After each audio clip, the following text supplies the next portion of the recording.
Well, hey there, everybody, and good morning this September 22nd, 2023. I hope everybody's doing well this Friday. Here we are again on our now weekly cadence. I don't know if it'll always be Friday, but it's Friday now for the second week in a row, and we're going to talk a little bit about news media, reporting, headlines, all the good stuff that we always talk about in this space. But first, we're going to hang out a little bit. How is everybody doing today? Where are you chatting from? Where is everybody's mental state as we go into this third Hangouts and Headlines in a row? Good morning, everyone, says PE. And good morning from Dallas, says Stephanie. Good morning from Arizona, says Pamela. And we've got lots of good representation from America's southern regions, including Albuquerque by Vintage Willow. Let's see what else we've got here. Tara says, happy Friday from Ontario, Canada. Happy Friday, Canada. Rough week for me, says Stephanie G. Yeah, it's been a long week. I'm glad to be here doing some hanging out with you this Friday morning, getting into the weekend, hopefully a little bit more relaxing for everybody. We'll see how it goes. Afternoon from Stockholm, says Aaliyah. Morning from Montana, says January. Good morning. I just made it, says Emily. YouTube is playing a little fast and loose with the notifications. I've noticed that a little bit. If you like this channel, if you like Hangouts and Headlines or Virtual Legality or anything else, check to make sure if you want to be subscribed that you are, in fact, still subscribed. We had a little bit of a culling on YouTube the last few days. That happens from time to time. YouTube just kind of decides what it wants to do with its buttons. Look at that. Hit subscribe if you want to be subscribed. Give likes. Do all those various things. Hit the buttons that YouTube knows that you want to be engaged with this content. And maybe it will deign to notify you the next time I go live. I'm sorry that I don't have a more regular schedule on these right now, but unfortunately, we're kind of at the behest of the YouTube notification system right now. Baby Meatball says, I'm doing great now that H&H is on. That's very nice of you. Thank you. 13 Flag says, greetings from Germany. I love it. I always love to hear where everybody's calling in from, as it were. Happy Friday evening from Melbourne, Australia. You know, we start every morning in Hoeg House during a school year with Bluey, so we feel very connected to Australia during the school season. Morning, everyone, says Celine. Good morning from Massachusetts, says Jill. Watching from Oklahoma, says Cynthia. Hello, everybody.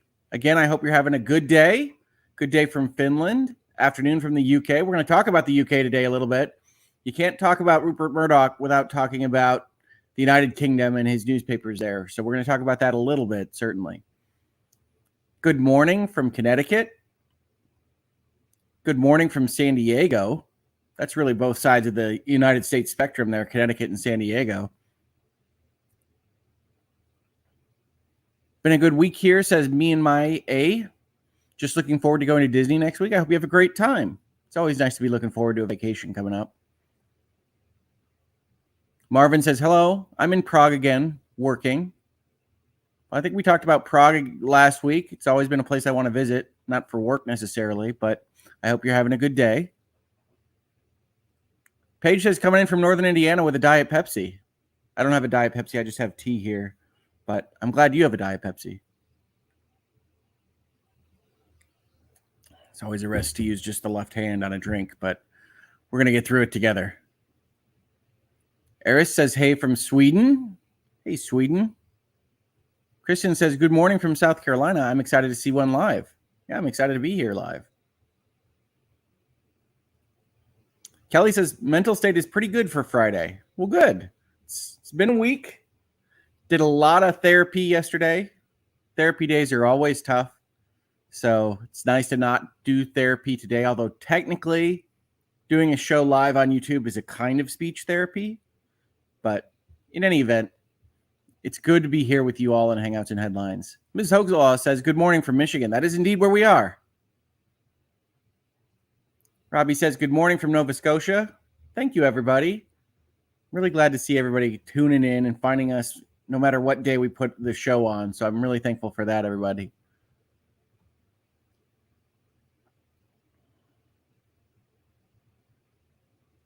I feel this one from the Crazy Panda Lady. Hello from Sacramento. A little stressed since final income tax deadline is approaching.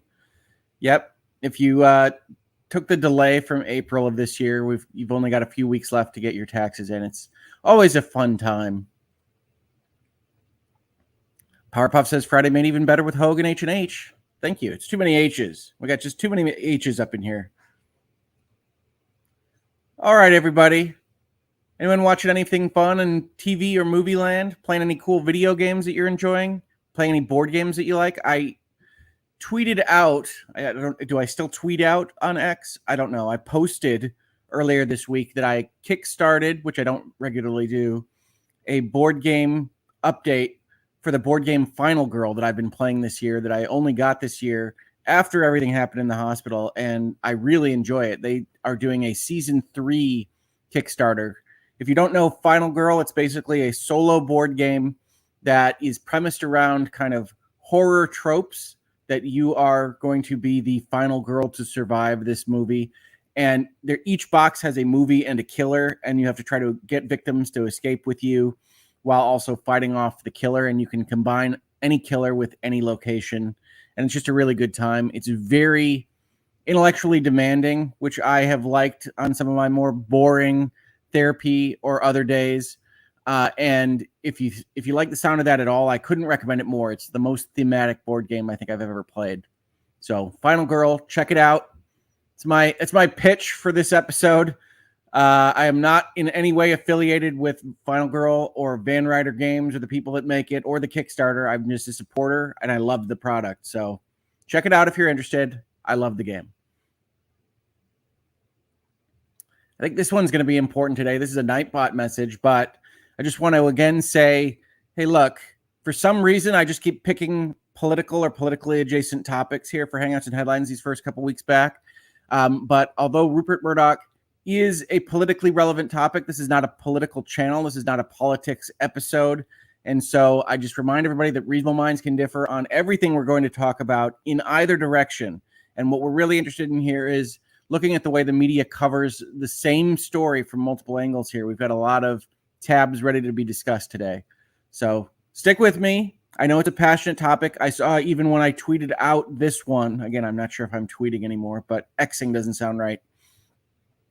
When I tweeted out that a number of people had very pointed responses to the news and the existence of this video, maybe even more so than the first one that we did. So just stick with me, and we're going to all talk about this reasonably, however you might feel one way or the other.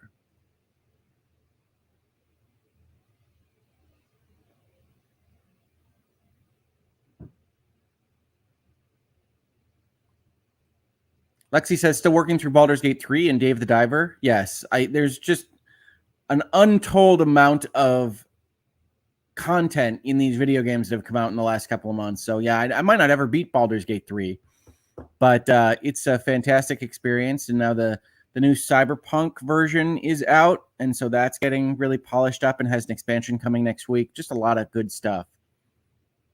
SS Shar says, finished a Discovery of Witches on Max. You know, I just got that on my Voodoo, and I've only through the first couple of episodes. And I primarily got it for Mrs. Hoeg Law because the main male character, I think, is Mary's love interest in the second half of Downton Abbey. And so that's an interesting reason I know to get a show, but sometimes you find interesting reasons to get interested in things. So I'm glad it's good. I look forward to watching it at some point in the future.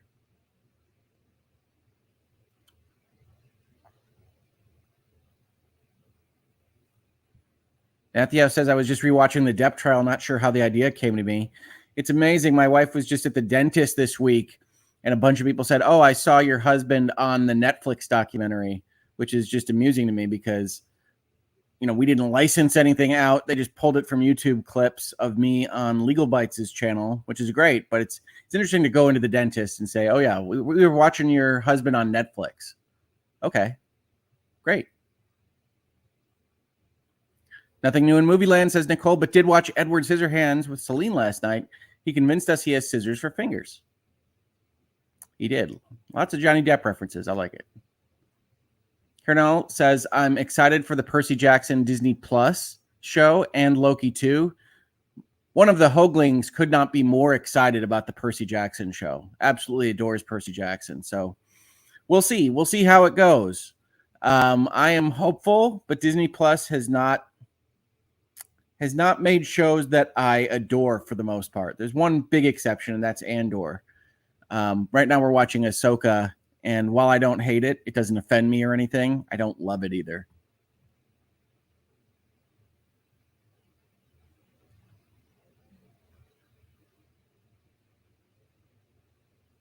Sorry about that. Just looking through the chats a little bit. It's always good streaming when you're just blank and staring at text messages, I know. All right, let's see.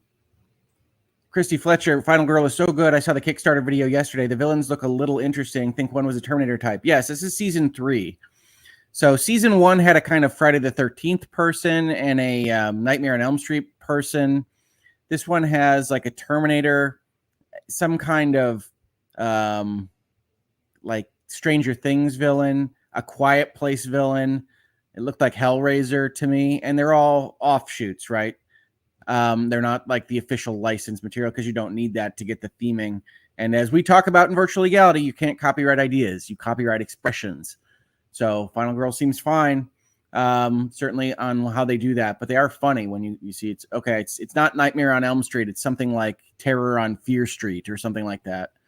And they're all like that. But I couldn't recommend the board game more if it sounds interesting to you at all. All right. Yeah. Xing really doesn't sound right, does it, Chrissy Lee? No. Nope. Does not sound like something you'd want to be talking about on YouTube, certainly. YouTube probably just demonetized and pulled this video because I said Xing. Against the Tide says, I still say Twitter. I refuse to say X. Sure. I don't blame you. It's not a terribly useful brand designation. Jan says, wishing I was home playing Destiny this afternoon instead of being in work dealing with patients. I get that. I can certainly understand that. I've had a little bit too much free time this year for my liking, but I certainly understand wanting to do something else other than work.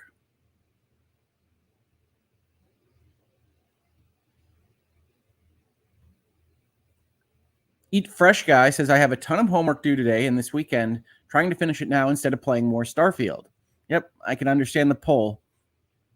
I've been enjoying Starfield at the same time I've been playing Baldur's Gate, some other games, Octopath Traveler, some JRPGs on the Switch, and there's just too much to go through at any given time. Lexi says, oh no, my friend is on Cyberpunk now, and it's been so tempting, but these games truly do have so much content. They do. They have too much. Too much to enjoy this year, but there are worse problems to have, believe me. Tech to Help Us says, what does everyone think of Lies of P? Lies of P is great. Highly recommended. Give it a try. If you have Game Pass, it's on Game Pass right now. If you don't, it's still worth the purchase. It's a very, very good Dark Souls type game. If you like those at all, you should give it a shot.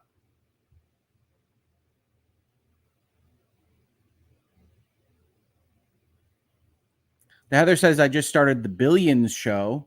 Yeah, and that might come up today as well. We're definitely going to talk a little bit about Succession. We can't really not when we talk about Rupert Murdoch and Fox News and News Corp. So if you haven't seen Succession, I can recommend it, but it's a very particularized kind of taste. It's a very specific kind of show. Against that, did they copyright claim Alita as well? I honestly don't know. So one of the problems that was happening with the Netflix documentary is they created this documentary out of YouTube footage, right? If you've seen this, you know that they just pull things from YouTube and put them directly in their documentary. And when they uploaded their documentary to be protected through Content ID on YouTube, the people that made the YouTube videos originally were getting struck or were getting claimed against. And so it's possible that they could have used a clip from Alita's show where I'm on it and I'm in this documentary and then said, oh, Alita's show, the original that they pulled from, is infringing on our copyright, which isn't the case, right? Legally, that's not what's happening. But the Content ID doesn't know. The Content ID knows that a documentary was uploaded. And now there's an exact match for this time frame that is used in the documentary. So they were claiming from some of the people whose clips they use, which of course is not good. It's not right.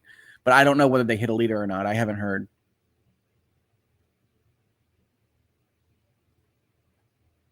I'm rewatching Depp v. Heard and reading along with the transcript to find out what happened at the sidebars. Yeah, it's like getting a little code breaking in during the session that we looked at last year.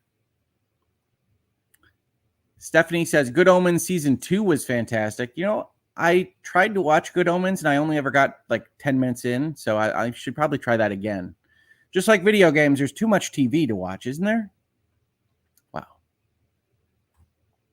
Elena says, I'm waiting for the Continental miniseries to come out to completely binge it. That's the one based on the John Wick franchise. I think that could be good, although I will miss Lance Reddick, certainly. Also, I've been watching Only Murders in the Building on Disney Plus / Hulu. Such a good show. Yes, it's very good. I like Only Murders in the Building. I'm not a big Selena Gomez fan, and Martin Short, I've always had a kind of complicated fan relationship with because I like a lot of the movies he's in, but I don't know that I like his style that much, but I love Steve Martin.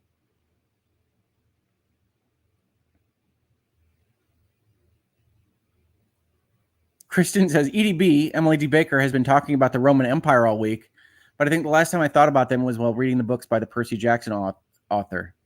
Oh, yes, she asked me in chat the other day whether or not I think about the Roman Empire, and I think my response was something along the lines of, I think about all sorts of ancient empires pretty often, not just the Roman Empire. And so we talked a little bit about that and how the Roman Empire comes up. I said I think about them in respect of Latin. Certainly, as a lawyer, we do a lot of Latin phraseology, and I think about, like, when we talk about a subpoena, that's sub poena, that's under penalty, right? You're subpoenaed, you have to give whatever they've asked for under penalty of law, and that's a Latin concept and a Roman Empire concept. And so I think about those things. And I also think about them in connection with things like the invasion of England and Egypt and the Bible and biblical times and all sorts of things like that. But I also think about those ancient empires, the Egyptian Empire, Babylonia, the Greek empires, Macedonia, those kinds of things. So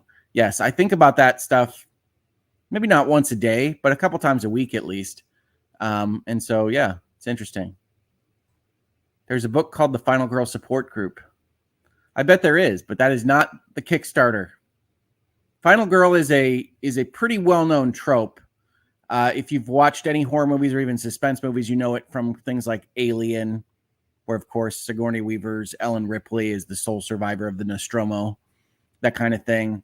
You also see it in things like Scream, where you have Neve Campbell's character, whose name escapes me for a minute here, surviving those movies for the most part. Haven't seen the most recent one, so if she doesn't survive that one, don't tell me. Emily says, not exactly high art, but Real Housewives of Salt Lake City had a great episode this week. Hey, first of all, I do not demand only high art recommendations here. I'm not even telling you what TV show I'm watching this week because it's so lowbrow and so kind of objectively terrible. I don't want to admit to even enjoying it. So, hey, not exactly high art is more than welcome here.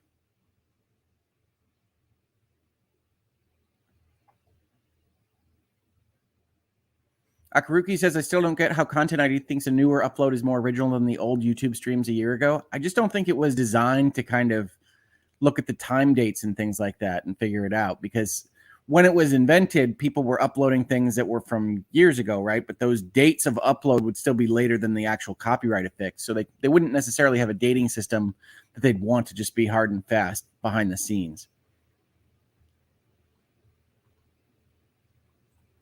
Daria says, I'm definitely not a Neil Gaiman fan. Well, the thing is with me is I do like Neil Gaiman a lot. I love Sandman. I love some of the things that he's done. I just haven't gotten into Good Omens as much as I would want to.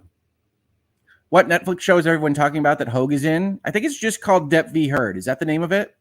It's just a documentary of footage from things like YouTube and news media covering the Depp v. Heard trial. And I'm in a few scenes where I was on Alita's Legal Bites media channel. Have you talked about your ranking of ancient civilizations? I don't think I've ever ranked them, but the ones I think about the most tend to be Greek.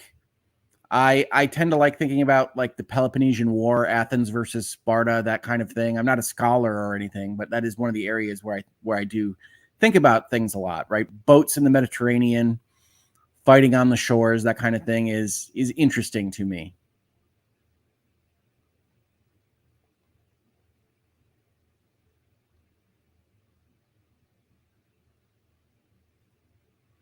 Googleman says, I like Ahsoka considering it's a miniseries. The pacing sure seems to set up a second season, though.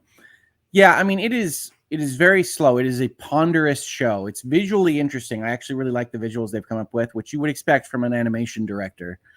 But it is very slow in the telling, and I'm just not that interested in where it's going so far. And maybe that'll all change. It still has 2 episodes left, I think. But as of right now, I fell asleep while I was watching the Ahsoka episode this week, and then thought I missed everything interesting that had happened, and I went back and rewatched it, and I did not. There just wasn't really anything that happened at all in the episode.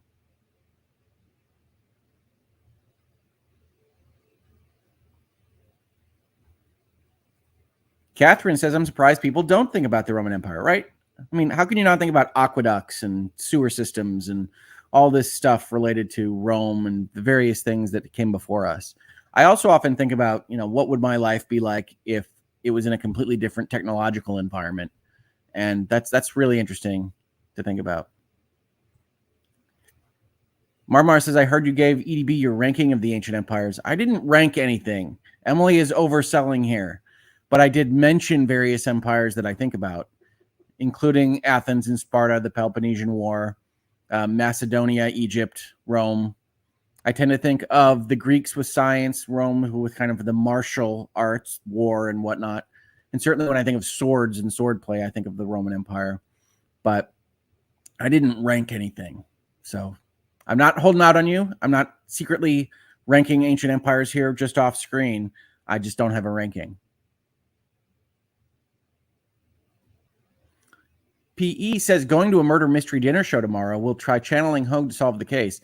Well, good luck with that. I'm not the greatest detective in the world, but murder mysteries and detective gameplay are very popular in Hoeg House. In fact, my eldest daughter had a murder mystery party that she did where she wrote all the parts and wrote the mystery itself and invited 7 of her friends over last week, and they had a great time. So she loves that.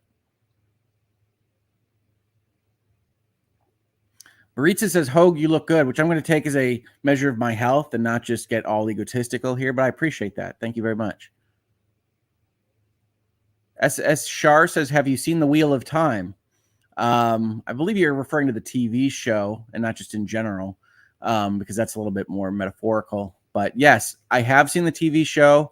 It's kind of bland fantasy that I forget pretty easily. It's interesting, right? The bland, competent fantasy is not as interesting to me as either the great fantasy, your Lords of the Rings, or the terrible fantasy, the CW kind of shows. And so that middle ground is like the least interesting to me. But I have seen The Wheel of Time, yes. The Heather says, Moon Knight on Disney is a favorite for me based on the Egypt background. I really liked Moon Knight for a couple of episodes there, and then I thought it got too circular, too weird for me to enjoy it as much as I wanted to.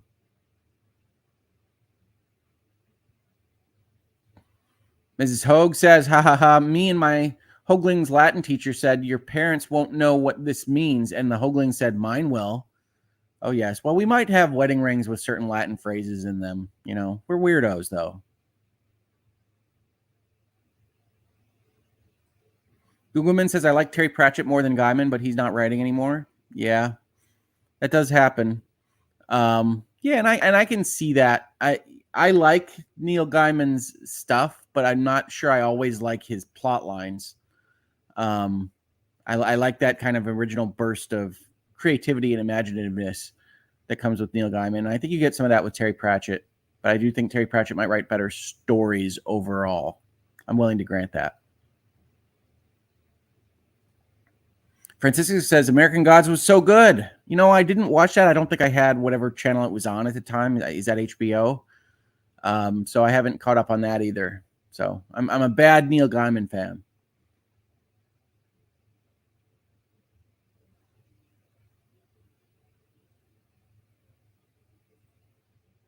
Mrs. Hoeg Law says, yep, it's one of our favorite phrases. One of these Latin phrases I missed in the chat. Sorry about that. Celine says, I wanted the Depp v. Heard documentary, or I watched it. It was very biased. I don't recommend it. That was what people have told me, but I have not actually watched it myself. So I'm doing a bad job of catching my own media appearances, apparently, but a lot of people have referenced it, so it's definitely gotten around to folks that were interested in the topic. Christy says the term final girl was coined in 1992 by film professor Carol Clover in her book Men, Women, and Chainsaws, Gender in Modern Horror. It sounds right. And technically speaking, a final girl doesn't have to be a girl, although the board game has stuck with it. It's just this kind of notion of a person that survives one of these circumstances. And final girl, I think, if you look at it from like kind of a gender in modern horror aspect, is probably one of those takes that applies kind of either gender stereotypes or situations onto horror movies in general, which I've never really fully brooked. Like, I love horror movies. And I don't really agree that they're all, metaphors for sexuality or anything like that. But there's certainly messaging that can happen in some of those movies, especially in the 80s. Kelly says, I wouldn't call it a documentary, more like a compilation if they're only using clips. Well, I haven't watched it myself, but people have told me that it's only using clips, and I think it might have narration over it. So I think it is a documentary, but I haven't watched it, so I apologize for that. Editor Daniel Marie says, I think about Greece for mythology, Egypt for astrology, Rome for Christianity, and all of them for art and architecture. Yeah, I can see that. And that's kind of the list that I gave to Emily. I said Greece for science, and Rome for swordplay. But for Egypt, I mean, I can't help but think of the pyramids and kind of statuary and certain religious aspects, mummification, that kind of thing. And like the intro to the 90s, the Mummy movie, right, where you have like the fly through of Egypt, that kind of thing. And as a person that loves movies and TV and pop culture media overall, you get a lot of chance to think about these things. I love Assassin's Creed, so you're thinking about empires more than maybe some when you go through those, because Assassin's Creed is all in the past. Marvin says Latin is great. I recommend it for understanding English better. Yes, if I could recommend things for English, I would recommend diagramming sentences and learning Latin. I think both of those things really help you understand English sentences and how people communicate in this language. Absolutely.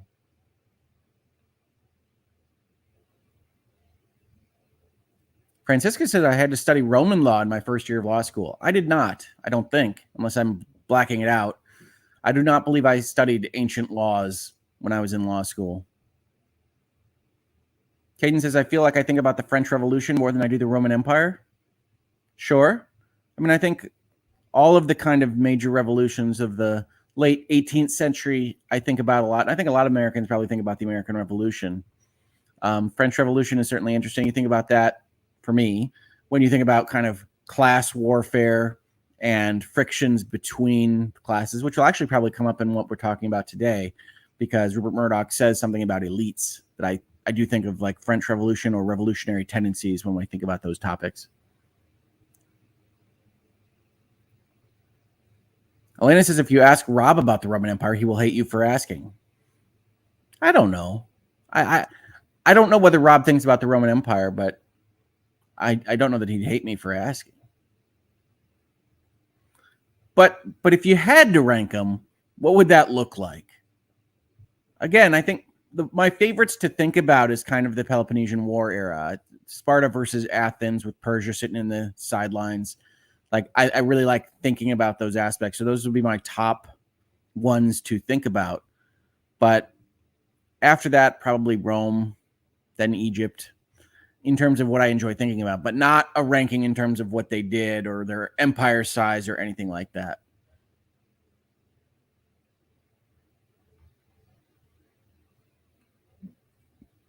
Marvin says, that's wonderful. Your daughter will make a great DM one day for her murder mystery party. Yeah, I think that's part of what she wants to do, right? She's been practicing writing stories and campaigns and things like that. And this murder mystery was kind of a variation of that. Didn't use a tabletop role-playing rule set, but very much in that vein.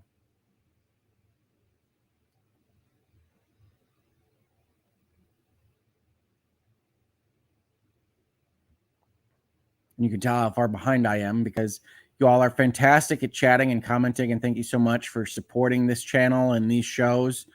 I really appreciate it. It makes my day to be able to have these conversations with you all.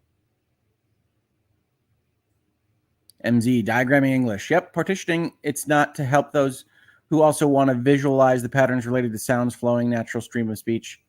I love diagramming English sentences. I've diagrammed sentences since I was in maybe 6th or 7th grade. And while I hated it at the time, like so many things in life that you hate at the time, it's proved to be very helpful in the long run. So I'm very glad that my teachers, my parents made me do it. But I certainly understand when my kids say, oh, no, I don't want to diagram any sentences. It's like, I get that. But it really does help you understand how things are communicated and makes you a better reader, better English speaker, I think. And so, yeah, I like to diagram sentences. I still will do it from time to time. If I see a sentence that seems particularly weird, I'll do it in my head where it's like, okay, that's the prepositional phrase. That's the subject. That's the object. What are you trying to do here with this sentence? And if you can do that in your head, if you can think about sentences that way, I think you can understand better what people are trying to get at when they're trying to communicate with you. All right, folks, I really appreciate that hangout in those chats. That's awesome. Let's talk a little bit about Rupert Murdoch, everybody's favorite person. Apparently, he's stepping down. You might have heard this from things like the thumbnail to this video. Fox founder Rupert Murdoch steps down from his media empire, handing it to his son, says NPR. And we're going to look at a number of these stories because one of the things I want to focus on is how they're describing Mr. Murdoch. If you don't know, he is or was the chair of News Corp and Fox Corporation. So the entertainment side of Fox, what you think of as movies and things that mostly got sold to Disney a few years ago, and News Corp, which is the newspapers and book publishers that he had that we put news out on. And these stories take a number of different approaches to describing what happened yesterday in a kind of surprise announcement. And I think it's interesting to look at how these are headlined and how these stories are told. The NPR one is our baseline because it's the one that goes most kind of completely into the history of what this is and what's happened. But we have a number of other interesting references that we'll talk about as part of this video. So here's NPR. Rupert Murdoch, the media magnate who built an unmatched global media empire over 7 decades from a single newspaper he inherited in his native Australia, announced on Thursday that he would step down. And you can see I've highlighted a couple things here. All of these articles have to start with explaining to you who Rupert Murdoch is.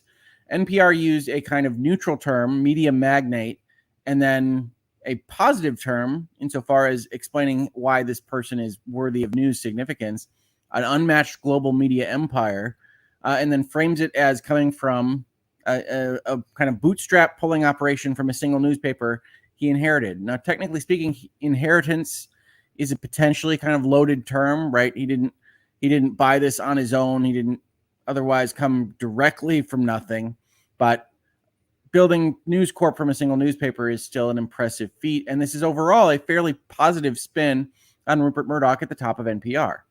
Then you get some quotes from him. I've been engaged daily with news and ideas, and that will not change, with NPR and Rupert Murdoch explaining that he's going to stay as some kind of presence in the Fox ecosystem. The time is right for me to take on different roles, though, he says.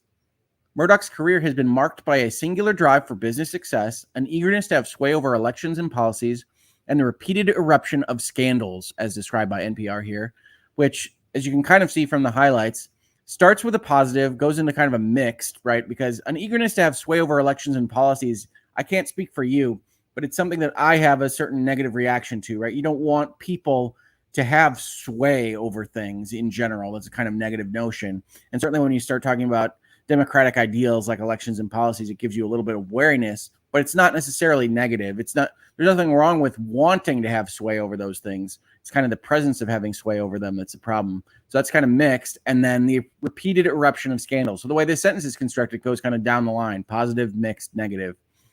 Fox News, which he founded in 1996, has played an increasingly prominent role in, and then it follows the same thing as before, profits, influence, and crises. In his note to staff, Murdoch, 92, so not a spring chicken, part of this is something that had to happen soonish anyway, took a shot at unnamed elites, saying they have open contempt for those who are not members of their rarefied class, and said most of the rest of the media was in cahoots with those elites. Now, these quotes are kind of picked out of what is clearly a longer kind of discussion point in this memo or note to staff. And so we'll have to wait a couple articles to see this in more context, but they're not wrong in what this says. It's clear that they want to establish that Murdoch has certain feelings about media, right? And you might have them if you're a reader of NPR. You might have them if you're a reader of Fox. His elder son, Lachlan Murdoch, who has been leading the companies with him, will become the sole chairman of both Fox Corp and News Corp. So you got Fox Corp, that's the broadcast arm. That's Fox Television, Fox News. News Corp is those newspapers and books. Rupert Murdoch will become chairman emeritus. And this is just one short sentence at the bottom of a paragraph, but it means he will be staying on with the company. Now, if you aren't familiar with chairmanships, board of directors, shareholders, companies, I don't blame you.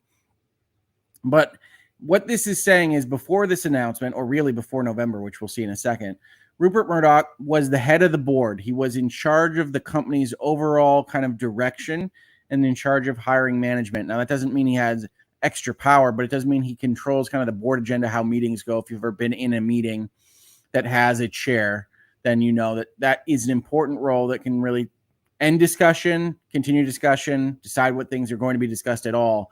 And he's stepping down from that role. This chairman emeritus title is really retired chairman, which means he'll still have some kind of contributory role with the company, but it won't be having the actual legal authority to control those board meetings or to probably have a vote on the board. It's unclear because chairman emeritus is not something that's a defined status. Really, chairmanship, chairpersonship, CEO, none of these are defined in the law. You get to define them in your own governance documents at the company. So what this looks like in the future is kind of an open question. Will Rupert Murdoch still have some finger on the scale? Certainly. But will he have total control? Probably not. The changes will take effect in November when the two companies, together worth about $26.5 billion, have their shareholder meetings. While they are publicly traded, Murdoch is considered to control more than 40% of their voting shares. Bloomberg estimates his fortune at more than $8.2 billion. So they've kind of given you the lay of the land, right? This is what's happening right now. And now they're going to talk about Rupert Murdoch as a person. He ultimately dominated journalism and politics in Australia, the UK, and the US. Outside the US, he leveraged his outlets to support politicians from the center left to the far right. In this country, his sway is almost entirely limited to the Republican Party. So we're talking now about that middle section, right? Sway over elections, sway over politics. Though Murdoch built his fortune initially on populist tabloids, he bought prestige newspapers such as the Journal and the Times of London to reach elites who forged policy and set consensus. He also created the Australian in 1964, that country's only national daily. That high-low approach and his willingness to boost favored politicians gave him an entry to top leaders in Australia and the UK. Those seeking office would fly thousands of miles to court him. He did not have the same level of access in the US, except when former President Donald Trump, whom Murdoch privately disparaged, was in office. Over the decades, Murdoch courted controversy with salacious coverage in his tabloids, appealing to readers' fears of crime and immigration and aerobic appetite for sex scandals. Yet the bare-knuckled approach often led to periodic scandals in his own properties. Now, this is an interesting description here, right? So fears of crime and immigration certainly put you in one specific place. And appetite for sex scandals is not anything that I think anybody would dispute. Certainly, when I say I follow Vox and Fox to look at these kind of stories, and we'll cover both of those as part of this description of events from yesterday, I do note that Fox tends to have storytelling and news reporting that is a little bit more tabloid based, right? It tends to be a little bit more salaciously oriented or simplified. Scandal after scandal, says NPR. Murdoch's Sun tabloid relied on anonymous police sources to blame soccer hooligans for a deadly stampede after a stadium collapse. In fact, the police's own poor disaster response was found to be responsible. News Corp later paid hundreds of millions of dollars after it came to light that people acting on its behalf had hacked into the mobile phones, voicemails, and emails of people like the Royals. The Murdochs closed down one of its tabloids, News of the World, and abandoned hope of taking full control of Sky, a major British satellite television outfit in which it held a significant stake. Now, that's kind of a non sequitur. This paragraph is kind of weirdly edited. In the U.S., Fox News paid 9 figures to resolve a growing wave of sexual harassment accusations against then Fox News chairman and CEO Roger Ailes, among others. In fact, they did. But that's a kind of interesting poll here because Fox News is certainly not the only ones that had trouble with Me Too sexual harassment accusations in media, right? And so Fox has a lot of things that you can rightly kind of call it on, but maybe not specifically that one as pulled out from others like, well, I think every network had people that they pulled, including like folks like PBS. It later paid millions of dollars to the family of a slain Democratic National Committee staffer whom it baselessly claimed had leaked thousands of party emails that had actually been hacked during the 2016 campaign by the Russian government. Yet nothing matched the debacle after the 2020 presidential election. So you can see they start out with kind of the news item, he's stepping down, and then it becomes an almost opinion criticism of Rupert Murdoch's role in Fox News and what Fox News did. And you can expect to see this again and again as we look at some of these stories. Murdoch's role in allowing Fox News stars to embrace discredited claims of fraud in that race came into sharp view during a defamation suit filed against the network and Fox Corp. The company settled for $787.5 million this spring, just before opening arguments in the trial were to begin. Dominion Voting Systems, the plaintiff, planned to make Murdoch one of the first witnesses to testify before the jury. And this was a big freaking deal. And I do think that this is probably part of what led Mr. Murdoch to stepping down this past week. This if you didn't follow any of this story, and I think I was down for the count while this was happening kind of in the news, this was Fox Corp and their emails and internal documentation suggesting that they were deliberately lying about certain aspects of what they were saying about the Dominion Voting Systems equipment for recording votes in the 2020 election. And they settled right before the case was to go to trial because it was going to look bad for Fox. Despite Murdoch's contempt for Trump, Fox amplified his baseless claims of having been cheated out of victory. Documents from that legal case show network leaders were desperate to win back viewers, angry that Fox News journalists had projected Trump would lose Arizona on election night. Once Murdoch dies, the fate of his family's trust will be determined by Lachlan and 3 of his siblings. James has signaled his desire to take over the companies and chart a different course, publicly condemning the family's outlets for their coverage of the 2020 elections and climate change. The intentions of their sisters, Elizabeth and Prudence, whether to choose between the brothers, seek the hiring of a new chief executive, or force a sale of many or all of their remaining holdings, are not clear. And indeed, that will be a moment in time when Rupert Murdoch dies and the trust is held by the kids, which is, in fact, the subject of a very popular television show we'll talk about in just a second. The article here from NPR then finishes with another quote from Rupert Murdoch and his memo to his staff. I can guarantee you that I will be involved every day in the contest of ideas. I will be watching our broadcasts with a critical eye, reading our newspapers and websites and books with much interest, and reaching out to you with thoughts, ideas, and advice. So NPR finishes with probably one of the most important things for its readership to know, which is that Rupert Murdoch might be stepping down from the chairmanship, but he's told his staff he intends to be still a part of what they decide to publish, what they decide to broadcast, and be on these email chains and whatever else might be happening in the actual operational day-to-day of the companies. Just because you're not chairman doesn't mean you don't have a voice. And certainly as the one that started the company, you would expect him to have an outsized influence on things in the future. So for those that are celebrating that Fox News or whatever are going to change immediately, I would suggest that is unlikely to be the case, as NPR suggests here, right? You finish off with this in the article because you want folks to know that while this is important, and it is, it's not likely to change the worldview of the media in any kind of quick order. But it is still important. Now, the Associated Press has a slightly different take if they load up here. Rupert Murdoch's surprise exit from Fox leaves son Lachlan in line of succession at Media Empire. Now, in a number of these articles, you will see the word succession. In fact, in this video, you will see the word succession. And part of that is SEO. Let's just be honest about this, right? So Succession was a very, very popular HBO show that won a number of Emmys, won a lot of critical acclaim, and was about Brian Cox here playing Logan Roy and running a media empire that included a news outlet that had an outsized influence on United States politics, particularly on the Republican or conservative side. So if that sounds familiar, That's because it was basically framed around the Murdoch family. And these are the kids, for the most part, in the background. And this is the Rupert Murdoch figure, Logan Roy, in the front.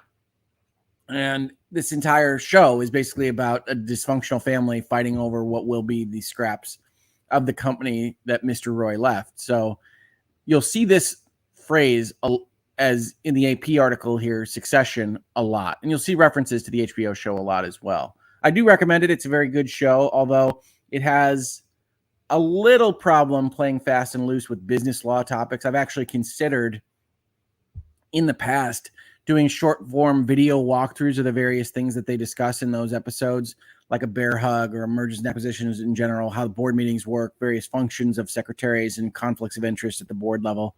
If any of that sounds interesting, let me know in the comments or let me know in the chat. It has been something that I've kind of floated around in my head for a while because Succession deals with a lot of these things, often poorly, unfortunately. But before we get into that and go down a completely different road, let's go back to the story. So, as I said, they all have to start their first opening bit describing who Rupert Murdoch is. And AP says he's a magnate. Magnate Rupert Murdoch's surprise announcement Thursday that he's stepping down as leader of his two companies leaves his son Lachlan firmly in line of succession at Fox and the rest of the media empire. So they got the word succession in the sentence and the headline. So they're doing their job. Lachlan will become News Corp's chairman and continue as chief executive officer of Fox Corp. So he's going to take on the chairmanship of News Corp, but ultimately the management isn't likely to change.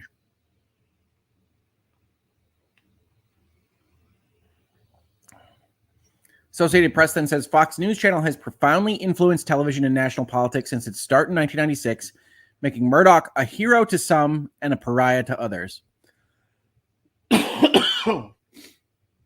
Excuse me. And yes, I think that's right. Hero to some and pariah to others. I was actually surprised by the level of passion that folks had expressed to me in messaging, either through Twitter or elsewise, when they saw that I was going to cover this story here in Hangouts and Headlines. Because to me, this was kind of a step back from dealing directly with politicians, right? As we look at the various things that we've covered in Hangouts and Headlines the past few weeks. But I don't think other people think that way. This is one of the more passionate stories I've seen people discussing. Then the Associated Press continues, much like the NPR did, it's been a rough year for Fox, which was forced to pay that settlement for a defamation lawsuit to Dominion. Fox also fired its most popular personality, Tucker Carlson. Stock in Fox Corp, while positive this year, began to decline early in 2022, due in part to lawsuits and investor anxiety. Now, this is an interesting way to frame this story, right? Stock in Fox Corp, while positive this year, while it's actually up this year, began to decline at the start of last year, due in part to lawsuits and investor anxiety, as well as the economy. So this is doing some work to kind of try to backstop their storytelling in a way that, if you read it, isn't that convincing. Besides Fox News, Rupert Murdoch started the Fox Broadcast Network, the first to successfully challenge the big three of ABC, CBS, and NBC, with shows like The Simpsons. Now, that's kind of a zig when you expect them to zag, right? We're not going to focus on the news stuff. We're going to talk about The Simpsons. Okay. He owns the Wall Street Journal and the New York Post. He slimmed his corporate holdings with the 2019 sale of many entertainment assets to the Walt Disney Company, almost all of them. Murdoch has also controlled the New York Post, which, like Fox, has promoted his conservative worldview. Despite Murdoch's advanced age, Thursday's announcement took some by surprise. Now, here the Associated Press is going to take a different tack than some others. They are going to basically quote authors that have written about Murdoch and Fox. So here, I do find it shocking because I figured that Rupert would be around until he couldn't take a breath, said writer Claire Atkinson, who's working on a biography of Murdoch. In a letter Thursday to staff, we looked at those quotes. He indicated his retirement wouldn't include much beach time, as the AP says. I can guarantee you that I will be involved every day in the contest of ideas. We looked at that quote as well. Murdoch and his family, particularly children James, Lachlan, Elizabeth, and Prudence, were said to be the model for the HBO drama Succession. Now, said to be is interesting here. I will tell you, if you've watched a minute of Succession, you know that it is 100% designed around the concept of the Murdoch family trust and the Fox News impact on politics and media in general. Like, Succession doesn't even try to hide that, really. And so it's interesting to say we're said to be. That's safe. That's like the lawyers saying alleged, kind of, in this context. But it is 100% the case that Succession is based on the Murdoch family. Rupert is certainly engineering a cleaner exit than Logan Roy's departure from Waystar Royco, and he's leaving behind a lot less of a mess. Spoiler alert, it's pretty messy, succession. That may be the case for now, said Murdoch biographer Michael Wolff, who next week is publishing a book, The End of Fox News. He is 92, and that has taken a toll on him, of course, but the company too. Major changes are unlikely right away under Lachlan Murdoch, who's largely been running things as CEO for a couple of years. When Murdoch dies, control of the Fox empire will revert to his 4 adult children, each of whom has an equal say in the business, Wolff said. Now, the AP doesn't do a great job of explaining why that might be here, but the answer is that the trust holds a specific class of stock that maintains control over the company, even when it's publicly traded and they don't have a majority ownership of the overall stock in the company. And so the kids will have control over the company that they wouldn't necessarily have just based on the percentage of ownership that they have. Since Lachlan most closely shares his father's politically conservative views, Wolff predicted that James Murdoch, known as the more liberal sibling, would eventually take control of Fox News or that it would be sold. Now, this sentence makes absolutely no sense without the history here. Since Lachlan most closely shares his father's politically conservative views, Wolff predicted that a different sibling, the more liberal sibling, would take control of Fox News or that it would be sold. Now, that's just not a since kind of sentence, right? And what they're trying to say is James Murdoch has been involved with the Murdoch family perhaps more than his other siblings and had a separation from the Murdoch clan, as it were, and is more likely to be interested in taking control of the assets. But that's not a since kind of notion as compared to Lachlan. It will certainly not exist as the Fox News channel that we have known and loved or hated for the past 25 years, Wolff said, after the death, but not right now. Atkinson, remember the other author working on a biography, said that she has talked with people at the company and they're saying Murdoch is fine and as engaged as ever. Thursday's announcement, she said, is really just Lachlan taking the mantle and saying, now it's time. It's his company only. Among those who believe Fox has pushed disinformation and is a singular force in worsening the country's partisan divisions, the reaction to the announcement was essentially good riddance. Look at that sentence, folks. And you might believe this entirely. I am not the biggest fan of Fox. I'll just sit here and tell you that, honestly. But among those who believe is doing a lot of heavy lifting for allowing a sentence like Fox has pushed disinformation and is a singular force in worsening the country's partisan divisions, right? You can frame this in a much less incendiary way and still get across, hey, for those that hate Fox, they were cool with it. But you're getting a lot of opinion making and editorialization in just this kind of parenthetical description of what we're talking about here. Then the quote that you use to backstop that is from a competitor to Fox. They changed how people think of politics in this country, and I think when historians look back on how they changed it, it won't be a positive look back. Commenter Mike Barnacle said on MSNBC. While Murdoch never ran for political office, politicians in the United States and Britain were anxiously sought his approval. He had a complicated relationship with Donald Trump, who he called an idiot, adding an expletive for emphasis, but Fox News is built with an audience that largely admires Trump. His clout has waned since the revelation more than a decade ago that employees of the News of the World had eavesdropped on phones and used other underhanded methods to get scoops on celebrities, politicians, and royals. Fox News went through a series of sexual harassment scandals in the 2010s, which led to top executive Roger Ailes and primetime personality Bill O'Reilly being pushed out. So we see that reference again.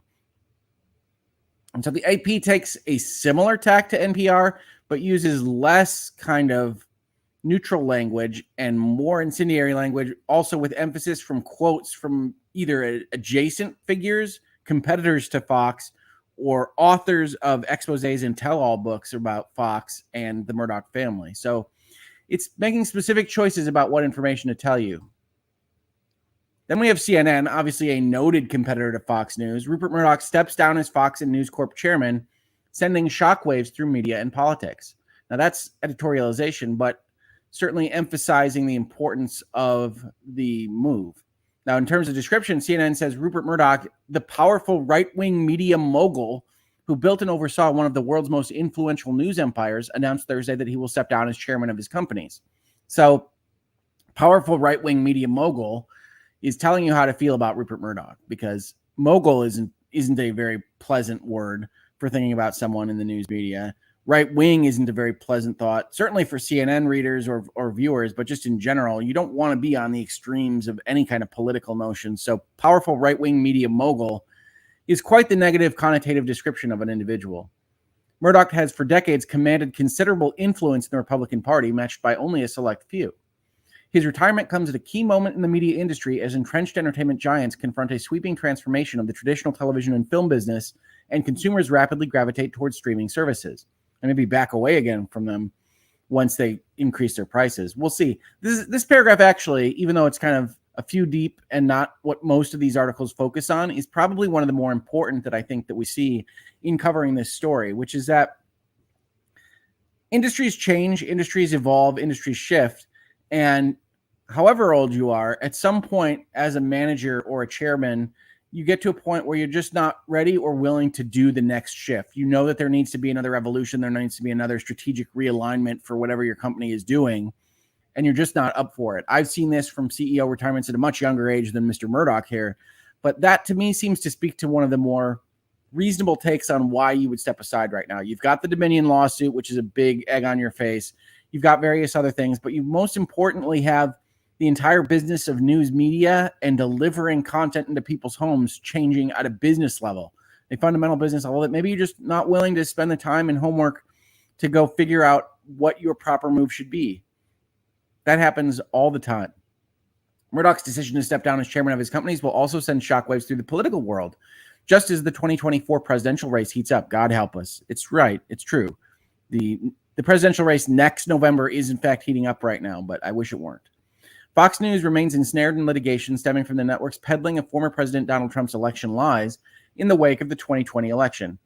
You'll note that none of these articles have any problem kind of saying very specifically that the 2020 discussion are lies or baseless or various other terms that help you feel certain ways about that. And I won't even go into that further because YouTube's likely to get angry at me even discussing the topic.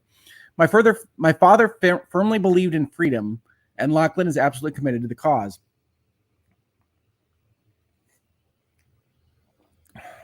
Sorry, folks. Self-serving bureaucracies are seeking to silence those who would question their providence and purpose. Elites have open contempt for those who are not members of their rarefied class. Most of the media is in cahoots with those elites, peddling political narratives rather than pursuing the truth. Now, I'm less inclined to just say it's elites versus commoners and things like that, and it's interesting to have Rupert Murdoch, who's, of course, worth billions of dollars, kind of discuss the difference in class status here, but obviously a show like Hangouts and Headlines exists because there is clearly a lot of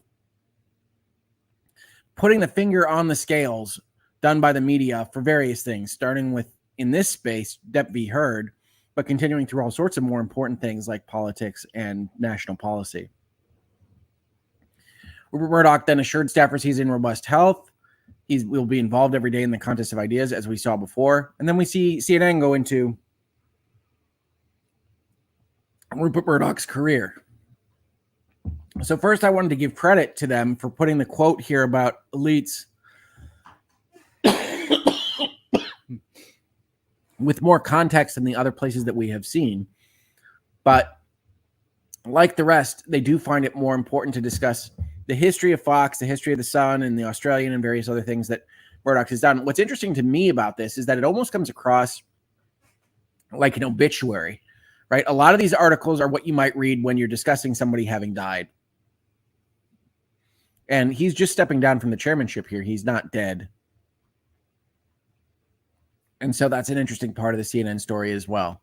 And then, as I said, I do follow Fox and Fox to discuss these various things. So we'll start with Vox. Why is Rupert Murdoch leaving his empire now? I just talked about that, but Fox has some thoughts.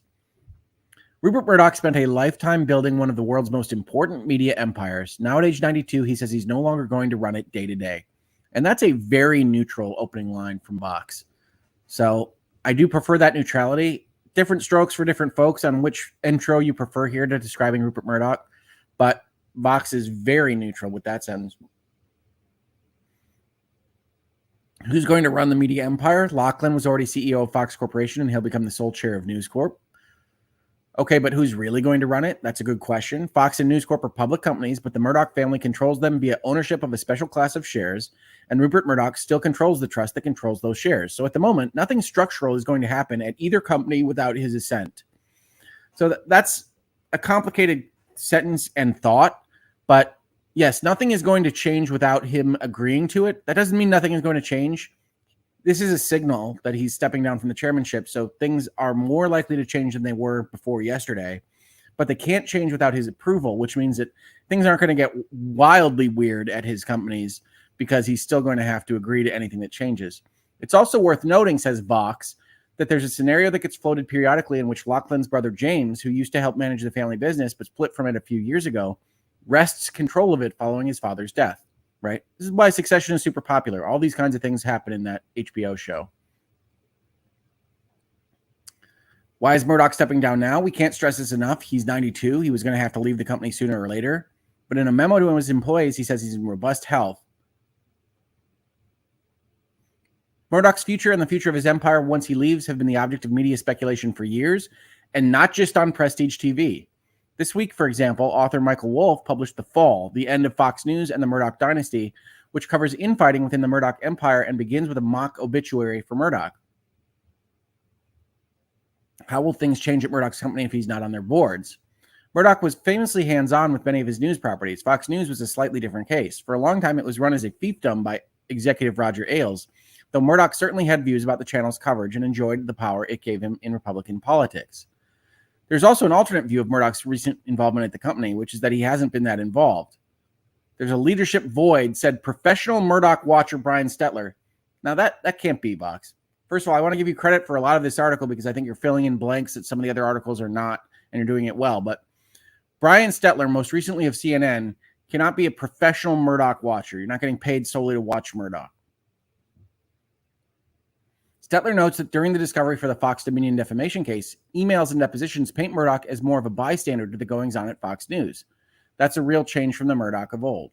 So I think Vox is doing its level best here to be as neutral as possible and give answers to questions that people might have without kind of descending into some of the more obituary editorializing and scandal discussion that the others have done. Let's see the other tact. So here's Fox News, who you would expect to take a fairly genteel approach, and they do. Rupert Murdoch announces transition to new role of chairman emeritus of Fox Corporation and News Corp. So first and foremost, in the headline itself, you can see that they're emphasizing his remaining role with the company rather than his leaving, right? When you look at NPR, it's he's leaving, he's handing it to his son. Same with AP, who uses the word succession, of course. And in Fox News' case, they say, oh no, he's going to be chairman emeritus. It's going to be important. He's going to still be a function here because we're reporting on this. That's important to our bottom line as well as what you might be interested in. And we're going to be very nice about this. He is a media mogul to Fox, which again, still think is a slightly negative take, but what they actually describe is more positive. He's transitioning from his roles as chair, he announced on Thursday. Then you get a lot of quotes from his note to his staff. Whether the truck drivers distributing our papers, the cleaners who toil when we have left the office, the assistants who support us, or the skilled operators behind the cameras or the computer code, we would be less successful and have less positive impact on society without your day after day dedication. So Fox takes the time to put more of the positive gloss on the note that Mr. Murdoch put out. The others that we saw report on this weren't so interested in this kind of stuff. I don't blame them. It's not really that important. But you can see Fox taking a more positive spin, as you would expect. Murdoch went on to say the battle over freedom of speech and freedom of thought had never been more intense, and he said his family remained firmly committed to that cause.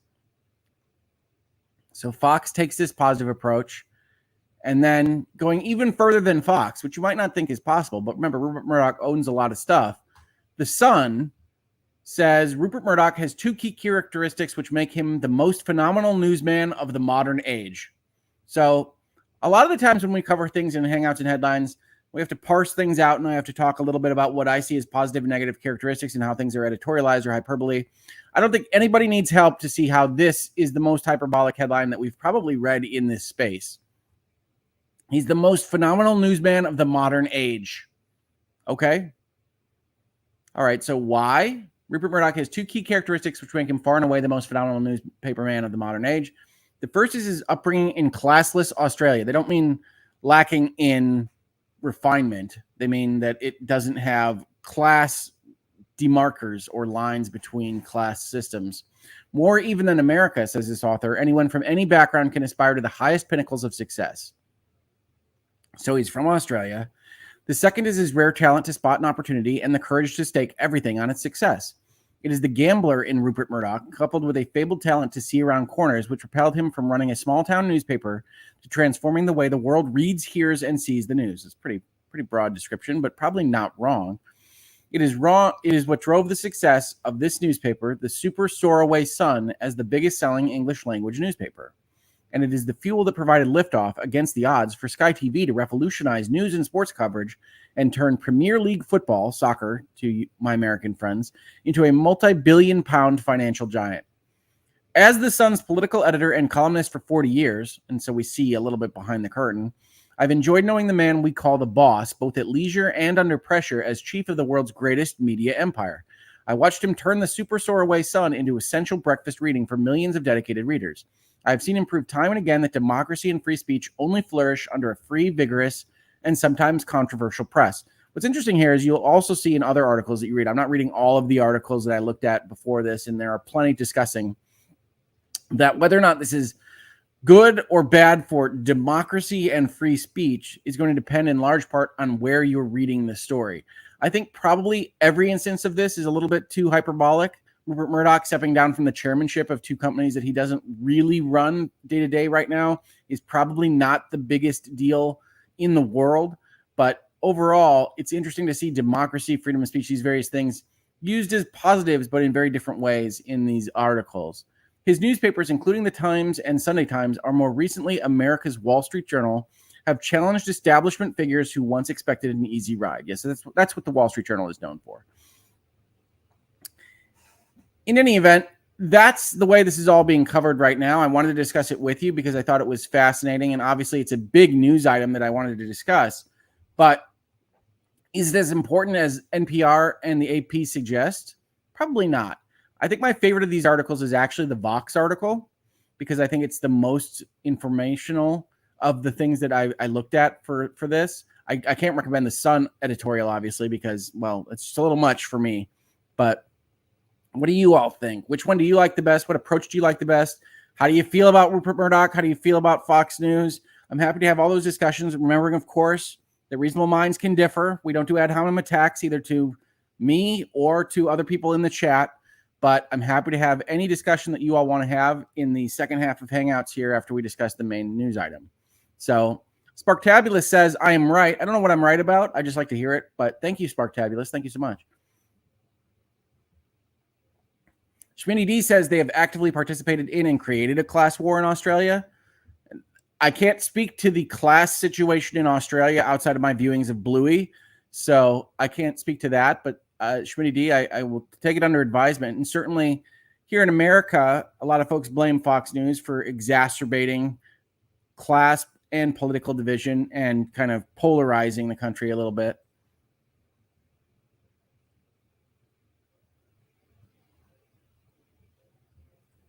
Hornline Overtone says Fox's greatest sin has been their taking political opinion and disguising it as news.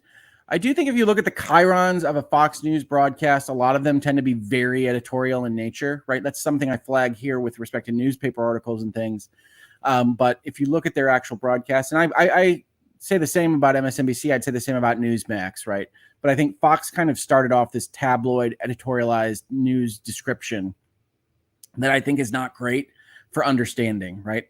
As someone that sits here and talks about media and talks about criticizing the way that they portray news, I do think Fox has a tendency to dive deep into that simplification that doesn't do people very well in the long run. Googleman asks, I wonder what Lachlan's relationship to Donald, presumably Trump, is like. I don't know. I can't speak to any of these things. Honestly, I think the media probably can't speak to much of them. Rupert Murdoch is on file, essentially saying things about Donald Trump. But I don't know that even Donald Trump's biggest defenders don't say certain things about him because he's so kind of a wild card in what he does in policy or otherwise. And I don't think anybody could possibly agree with him all the time. Carolyn asks, is it a family member that's taking over? Yes, Lachlan Murdoch.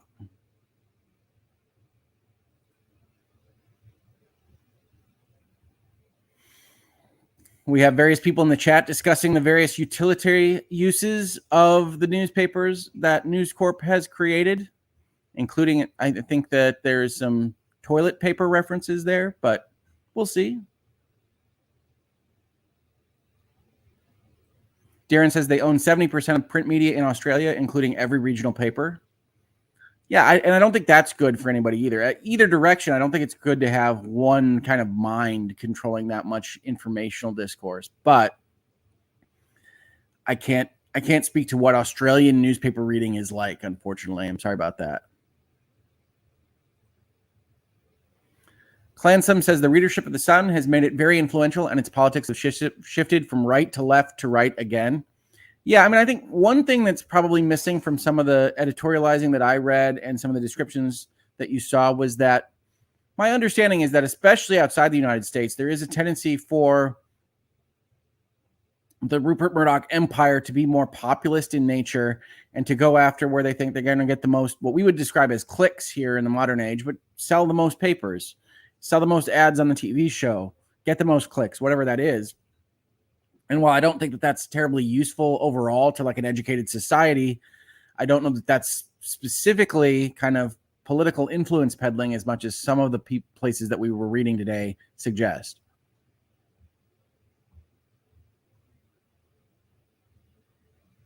Shireen says self-serving for him to use his own newspaper to say how great he is.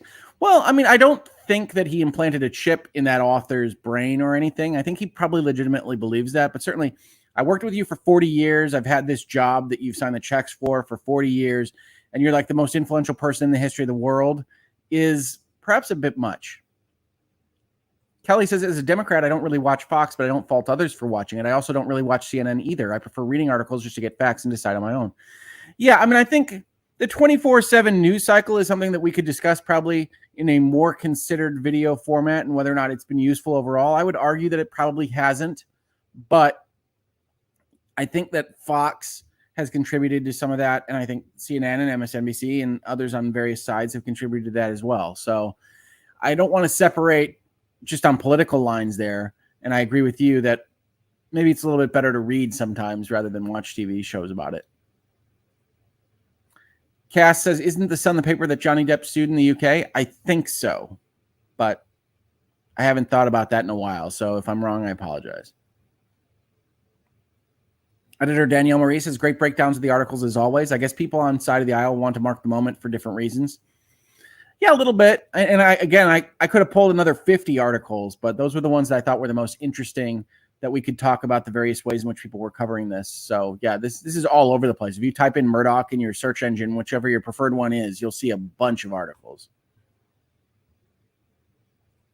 Allison says, I fear that I am biased and only ever think of the Murdochs as bad people. Too many media scandals and mistreatment here in the UK. They could be terrible people. I don't pretend to know them, but I think it's an interesting moment in time to take stepping down from the chairmanship, which isn't the hugest deal in the world, and do these kinds of obituary pieces that discuss scandals and things and the way the empire has been run, etc. Sparktabulous, lol, sure thing, Hoeg, smiley face emoji. You are right with your summary of different vantage points on the articles. One's point of view is based on which outlet one subscribes to. It can be. I like to do a lot of reading in different places, but yeah, it certainly can be. That's what you worry about is bubbles, right? You worry that somebody just trusts one specific outlet or one specific author even, and this is what they get. I mean, if you just read The Sun or just read this author about Rupert Murdoch, you'd have a very specific way that you view the world, right? The most phenomenal newsman of the modern age just retired, essentially. Christy Fletcher says, every time I think of a media mogul, I can only picture Jonathan Pryce's character, Elliot Carver, from the Bond movie Tomorrow Never Dies. Tomorrow Never Dies. Yeah, I like that movie a lot. Jonathan Pryce is good in that. If you haven't seen that particular one, that involves a media mogul, a CEO, creating a war in order to be able to cover it and sell more papers. Rock Blues and Barbecue says, I'm very curious if Lachlan's business sense will come close to Rupert's. I have no doubt he will offer some sort of counsel to Lachlan, officially or unofficially. Absolutely. Not only is he the former chair, he's dad. So that will 100% happen. This is why it's such an interesting story for folks. It's why succession exists, is that you don't usually have these media empires that are still controlled by a family. So that will undoubtedly happen. And I would say there's almost no chance that lightning strikes twice and you have the exact same business acumen in the son that you do in the father. That's just not how it works usually. So there will be some differences of opinion and some decisions that the newly led Fox Corp, News Corp will make that maybe wouldn't have been made with Rupert running the show. So that will happen, but I don't think it will be this wild change that you'll see Fox News just suddenly taking a completely different approach to telling the news. Tony Powers, it's so weird that his name is pronounced the same as a certain disgraced South Carolina lawyer. Really throwing me off. I think mostly that's me. Like I had been following the Murdoch stuff so much that I have to remind myself to say Murdoch when we're talking about this. So if I slipped a couple of times, that's just because my brain has Murdoch in it too often. So yeah, he does a harder Murdoch for the News Corp founder. Googleman says sounds Scottish. I think Lachlan is Scottish, but I don't know. Locks are Scottish, right? Caroline says, I wonder if he's been training his son for a while, because if so, I don't think much would change. Yes, he's been the CEO for a while, and he's been on the board for a while. So yes, he's been under tutelage and watching how things go for a while. Definitely. I don't expect much to change immediately. Coperistic says he was upfront with his biases. I don't mind it. Certainly, I think there's a value to be had in just saying, okay, we're gonna take things from this direction, and that's just what we're going to do. The reason I say I follow Vox and Fox is because I think both of those sources are pretty upfront about what direction they want to approach questions from. And while I think that sometimes compromises what they're actually saying, you can generally triangulate where you think the truth is and what's being reported to you from taking multiple different sources like that. And so I would prefer that than the folks that claim neutrality and really aren't all that neutral, certainly. Rusty Robot says, does that mean I can turn off By Rupert now? Great to see you, Rick. I don't know what By Rupert is, but yeah, probably. Murdoch is a Scottish surname. That Alec guy, his name is a weird spelling of the name. Murdoch, yeah. Emily says, I can't watch Fox News. I've tried, but I feel like they do too much fear-mongering. I do watch MSNBC, but I try to be cognizant that they have their own biases. Yeah, I mean, I'm just going to be honest here. I don't watch Fox News either. It's never been something that I really liked as an approach. It's far too, I'm going to say, tabloidy. If you love Fox News, I apologize for that. But it's really that kind of shortening, that simplification of complicated news items, trumpets, horns, graphics, and things that I think is kind of reductive to understanding what's actually happening in the world around us that I don't like. But I would describe that same situation to things like MSNBC. So it's not a unique political thing to me. It's really more of the 24/7 news channels. Mary M, thank you, Hoeg. Thank you, Mary, for being here. The barrage of constant breaking news, politics sounds so much better from you than the talking heads all rooting for more clicks. Well, I appreciate that. I don't know. I don't know how well I do with this, but I certainly try. Rock, Blues, and Barbecue. I agree with you, Hoeg. The 24/7 news cycle has caused a lot of mistrust in old school media and journalism. Rushing out stories to get first eyes leads to less rigorous vetting of stories. I think certainly that is the case. And being more open about just going and needing to get clicks or engagement or whatever that is, while good on a kind of transparency basis, is not good overall for getting good news stories.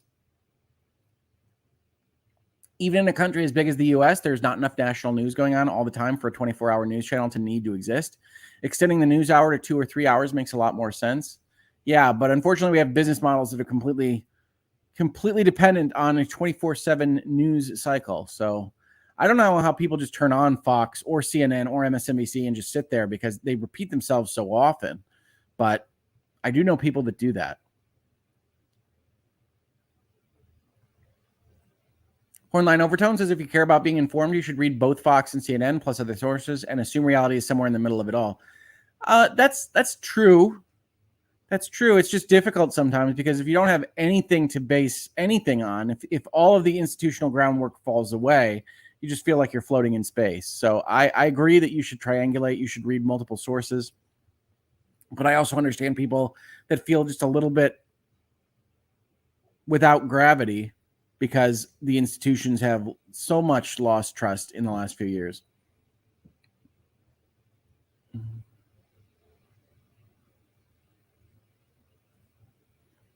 Jalaire Golightly says, I tend to read one article from the left, one article from the right, and the finding something from the middle. I think roughly, yes, that's what we were just discussing. You tend to get the most information that way. I think so. For crying out loud, says Murdoch certainly is equated to tabloid journalism for me outside the U.S. He tried to repaint himself in the U.S. as being a news guy rather than someone selling gossip rags. I think so. Schmitty D says, with Rupert still lurking in the shadows, nothing will change.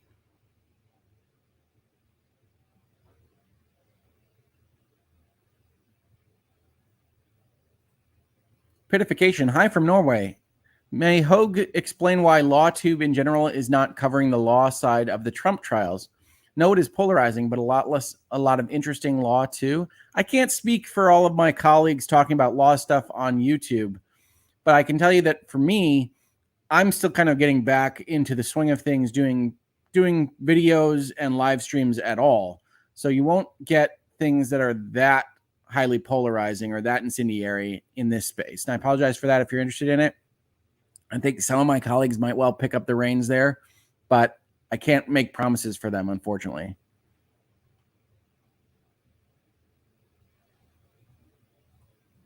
Chinchilla Shrimp Fried Rice, our wonderful editor here. If you like the shorts that are on this channel, if you like seeing some of the editors' stuff, Chinchilla is doing all of that work for us and is absolutely fantastic.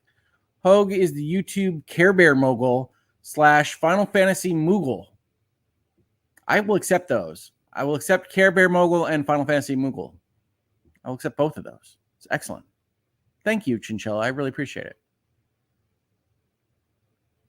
And we're just about done for today. So if you have anything else that you want to flag, either for commentary or questions or anything else, super chats, you want to call me a Moogle or a mogul, all of those are welcome, but I'm going to be cutting off in just a couple minutes. So let me know now, or as they say, forever hold your peace. But I really appreciate everybody being in here. Had hundreds of folks watching this video at 9 in the morning Eastern. So I really appreciate it. Have a lot of fun. Carolyn is giving tips to go see other people in LawTube. Emily D. Baker is usually pop culture, and Natalie has really been doing great coverage on 8 Passengers and some other cases that have been coming up recently. Yeah, I recommend Emily and Natalie. They're both fantastic. Go check them out. They do great work. But yes, I'm basically doing weekly hangouts and headlines now, and then virtual legalities when something pops up that I want to cover basically immediately on a legal side. David Burnane says Rupert's father, Keith Murdoch, was just as bad in manipulating politics.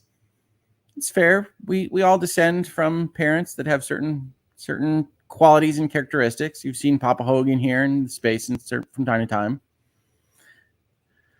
Burn says, had to Google Moogle. It rhymes. Yes, Final Fantasy. Final Fantasy Moogles are cute and adorable and definitely cuter than me, but I love Final Fantasy, so I accept the titling. Heathers, have a great weekend, everyone. Kelly says, Hoeg, go blue. Absolutely. Big game for Michigan tomorrow. We'll see how they do against an actual competitor within their league. And we'll go from there. So everybody, thank you for joining me for Hangouts and Headlines today. I had a great time with you. Get through Friday. Get to the weekend. I hope you have a good one. And I will see you at some point next week in Hangouts and Headlines and maybe in a virtual legality as well.